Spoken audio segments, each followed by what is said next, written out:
Quand on cherche vraiment à s'informer sur Maître Gims à propos de son satanisme, le fait qu'il soit Illuminati et tout, etc., on cherche sur la toile Maître Gims est sataniste. Et derrière ça, on tombe sur plusieurs résultats, des clips à lui, la chute, le prix à payer et tout, etc. Et personne ne sait ce qui se passe et tout, etc. On tombe aussi sur de nombreux articles de blog relatant ces clips où il fait des faits sataniques, mais rien de concret. Et aujourd'hui, dans cette vidéo, on va analyser ça et tout, etc. Wesh la team, c'est Moha. Aujourd'hui on se retrouve pour un nouveau style de vidéo. Donc c'est une nouvelle série que je lance sur ma chaîne. Ça s'appelle Satanus, comme vous pouvez le voir ici. Donc monsieur Satanus, c'est l'inspecteur qui va vous aider à décortiquer en fait tout ce qui est fait satanique Illuminati. Vu que j'ai sorti de nombreuses vidéos comme les reptiliens, Aya Nakamura et tout, etc. Et aujourd'hui on va vraiment traiter ça. On va vraiment être sur le cœur de l'actualité sataniste parce que j'ai vu que vous avez de très bons retours. C'est de ce fait que j'ai créé en fait cette série qui s'appelle Satanus. Satanus, pour ceux qui ont la rêve, c'était sur ma première vidéo Aya Nakamura. En fait, c'est un terme qui m'a fait rire. Vidéo, on va parler de satanisme, de Satan, de Satanus. C'est parti. Et du coup, je l'ai réutilisé pour faire la mascotte de Satanus, donc qui est ici. Donc en gros, Satanus, si vous préférez, c'est le petit inspecteur qui se pose un peu trop de questions et qui va un peu trop loin et qui cherche vraiment à savoir ce qui se passe. Donc comme je vous l'ai dit, aujourd'hui, le sujet qu'on va attaquer, je pense que ça va se finir en deux parties parce que je pense que c'est assez long. C'est Maître Gims.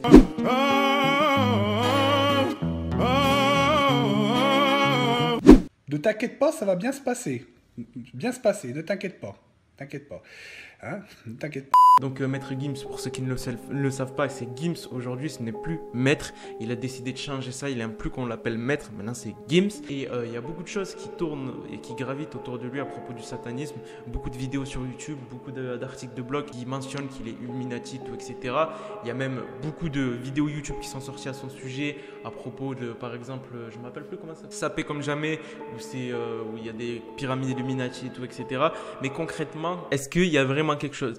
Et voilà team, n'oubliez surtout pas de liker cette vidéo, c'est très important de vous abonner à ma chaîne et en passant, quand vous vous abonnez, on active la cloche, c'est très important et me follow sur mon compte Instagram, allez-y, j'allais dire, je suis complètement fou, allez-y sur mon compte Instagram, c'est vachement sympathique. En parlant de mon compte Instagram, j'ai des grosses dédicaces à faire, grosse dédicace à Abdel Rebeu, ça fait plaisir, il est venu en message, ça fait plaisir, grosse dédicace à Sekou, Jakiti 6, ça fait plaisir aussi, ceux qui viennent en message me remercier. Et grosse dédicace aussi à Safwan. Donc Safwan, je te remercie d'être venu en message privé, ça fait plaisir. Ah ben voilà, voilà, c'est tout. Sur ce la team, je vous laisse.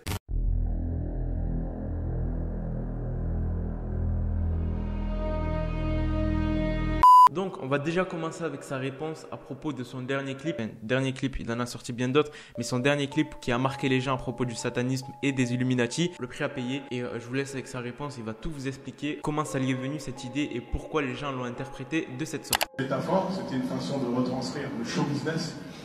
Vu que je sais déjà qu'il y a énormément de rumeurs qui tournent sur moi, comme quoi j'aurais fait un pacte, comme quoi j'aurais vendu mon âme, ça fait rêver beaucoup de gens. Les gens, surtout les Africains malheureusement, qui croient beaucoup en ces choses-là. Tout le monde me parlait de ça, donc j'en ai joué volontairement. Volontairement, j'ai fait ce clip parce que je savais qu'il allait faire du bruit, qu'il allait faire parler. Les gens en parlaient. Donc quand j'ai fait ce clip, ce sont que des images. Pour les gens qui savent décrypter des choses, vous comprendrez que c'est que des images, c'est que des métaphores. Avec l'encens, etc., au lieu du stylo, etc. C'est une façon de dire que ce milieu-là, il te prend tout. Ce milieu-là, au final, il te prend tout. Il te prend ton temps, ta famille, tes valeurs, etc. Et c'est comme si on signait avec le diable. Donc à travers cette vidéo, on remarque que Gims, il est vraiment engagé à se justifier. Il justifie qu'en gros, il y a beaucoup de personnes qui ont interprété ça mal. Pour lui, c'était juste une chose parodique ou du moins, c'était juste pour montrer l'univers de comment ça se passe. Quand tu rentres dans le monde du showbiz, on te prend tout, ton sang et tout, etc. C'est même un moment, il parle de signature de pacte avec son sang. Donc je vous en parlerai après parce qu'il y a vraiment beaucoup de choses à propos du satanisme et des Illuminati à prendre en compte sur Maître Gims et l'univers total de la musique. Remarquez deux distinctions à propos des satanismes et des Illuminati. Donc les satanismes sont les personnes qui vouent un culte au diable, donc ils vont le vénérer et tout, etc. et qui vont faire des rythmes sataniques pour lui faire profiter. Et les Illuminati, c'est plus ceux qui sont dans une optique de renouveau, de contrôle mental et tout, etc. Donc dans les deux cas, ils ne se rejoignent pas, mais ils font partie de la même secte. En gros, la secte qui voue mal envers les communautés et tout, etc. Donc pourquoi en gros le monde de la musique est relié au monde du satanisme? c'est très simple. Vous allez me dire, c'est aussi simple que ça. Mais parce que les gens qui suivent les artistes, ils les suivent sous forme de communauté. Qu'est-ce que ça veut dire une communauté? Donc c'est un nombre de personnes, et ça peut être 2, 3, 4, 1 million, 200 000, et tout, etc., qui suivent un artiste, et c'est une communauté. Donc une communauté avec du partage et tout, etc. Et à votre avis, l'artiste, il partage quoi avec sa communauté? Des sons. Et dans ces sons, qu'est-ce qu'on fait? On parle et on laisse quoi? Des messages. C'est pour ça que dans beaucoup de sons de Maître Gims, on retrouve, et pas que Maître Gims, bien sûr, on retrouve des messages subliminaux ou subliminaux, je sais pas comment ils disent. Il y a beaucoup de gens, même lui, il a dit dans mes sons, il y a des messages subliminaux. Ça, ce ne sont pas des clips, ce sont des images avec des messages subliminaux. Et il y a beaucoup de gens qui ont réussi à les trouver. Je vais essayer de vous en mettre quelques-uns, histoire de vous rafraîchir un peu les idées à propos de ces messages, où on retrouve beaucoup de choses qui se disent à propos du mal et tout, etc. Et c'est bien pour vous montrer qu'il y a vraiment une présence, que ce soit sataniste ou pas, vous l'appelez comme vous voulez, mais il y a vraiment quelque chose de mal qui est présent dans le monde de la musique. Et je ne cite pas Maître Gims, mais je cite le monde entier de la musique. Il y a vraiment cet instinct, ou plutôt cette insistance à faire le mal à travers ces musiques, que ce soit dans la rap US, rap français, tout, etc. On retrouve à chaque fois la même chose, à chaque fois les mêmes paroles, à chaque fois le même thème. Donc amour, meurtre, et c'est vraiment ça qui dirige la musique et qui fait en sorte que les gens en écoutent de plus en plus. Et en plus, vous pouvez vous questionner, même vous, parce que je sais que vous connaissez beaucoup d'artistes. Il y a beaucoup d'artistes que vous connaissez, et selon les artistes, ils ont du clout ou pas. Du clout, pour ceux qui ne savent pas, ça veut dire du buzz ou pas. Et si vous regardez les artistes les plus émergents, et je dis bien les plus émergents, la plupart du temps, ce sont les artistes qui ne font que parler du mal dans leurs chansons. Et c'est pas anodin. Les artistes émergents, je le répète encore une fois, sont ceux qui ne font que parler du mal dans leurs chansons. Donc ça leur sert en fait de support comme messager. Donc en gros, si vous préférez, c'est des messagers, des diables, des messagers de Satan et tout, etc., qui font en sorte de lancer le message vraiment sur une communauté étendue. Et pourquoi une communauté? Parce que tout simplement, là, vous pouvez le voir par exemple sur un concert de Nino. Regardez le nombre de téléphones, c'est Anas qui me l'a envoyé ça. Regardez le nombre de téléphones qui sont allumés en train de filmer Nino. Regardez. Donc vous voyez qu'en fait, il voue un culte envers l'artiste, mais l'artiste, en fait, ce n'est que la marionnette. L'artiste sert de marionnette, c'est un messager. Il est là juste pour envoyer des messages, et les gens qui le suivent ne sont pas forcément, comment on peut dire ça, ils ne savent pas forcément. C'est pour ça que je brusque certaines personnes en commentaire, que je brusque beaucoup de gens.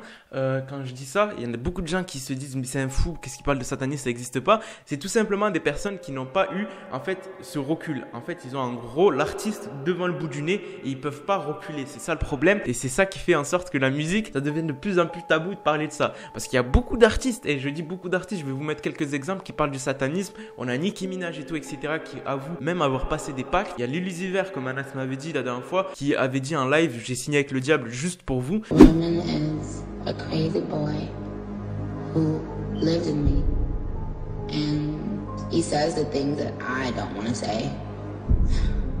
He was born, just a few months ago. I think he was born out of rage. He was conceived in rage. So he bashes everyone. He threatens to beat people, and he's violent. Hold on, let me explain something to them real quick. Before everybody starts screaming and saying, oh, like I told y'all earlier, you motherfuckers have entered the rapture. And if ain't nobody flying up to heaven right now, obviously all y'all motherfuckers going to hell. Right with me. So, let's get it. Oh, you already here. I'm so sorry. You can't get out. You're stuck. It's over. You heard the song a million times and you didn't even know.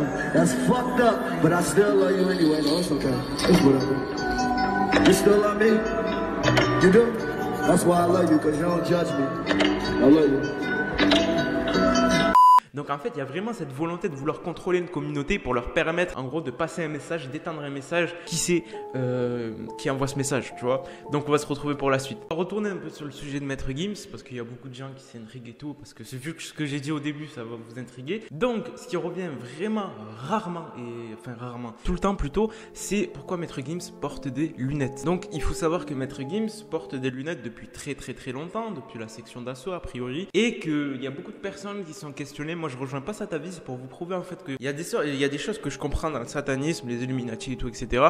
Et il y a des choses que j'ai du mal à comprendre, c'est pour ça que des fois je suis sur un avis mitigé ou pas. Il y a des gens qui disent que depuis qu'il a signé son pacte en étant sataniste, Maître Gims et tout, etc., il a eu une restriction, le fait qu'on ne peut pas voir ses yeux, car il a des... En gros, si on verrait ses yeux, on verrait la vérité. C'est ce que j'ai entendu sur Internet. Et après ça sur Internet.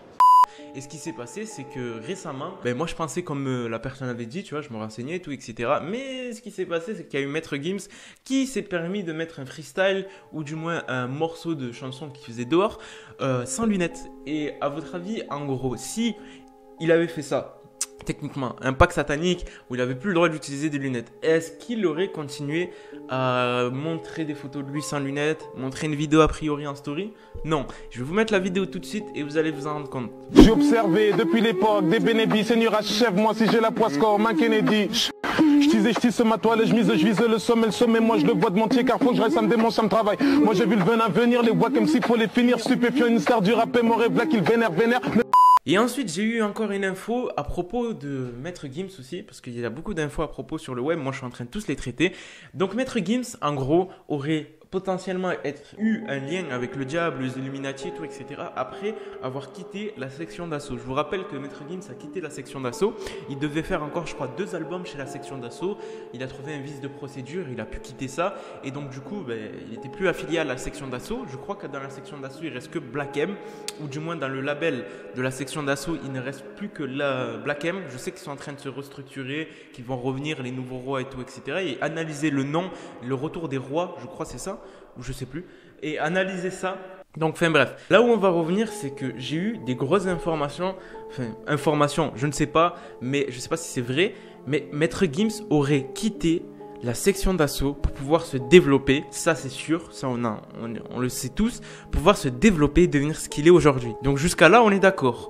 Mais il y a beaucoup de personnes qui trouvent ça bizarre que dès que Maître Gims a quitté la section d'assaut, il a eu une ascension telle jusqu'à devenir une personne, le rappeur le plus influent, et je sais même pas si on peut l'appeler rappeur aujourd'hui, de France. Ce qui fait en sorte qu'il y a beaucoup de personnes qui disent, après avoir quitté la section d'assaut, il a fait des trucs pas louches.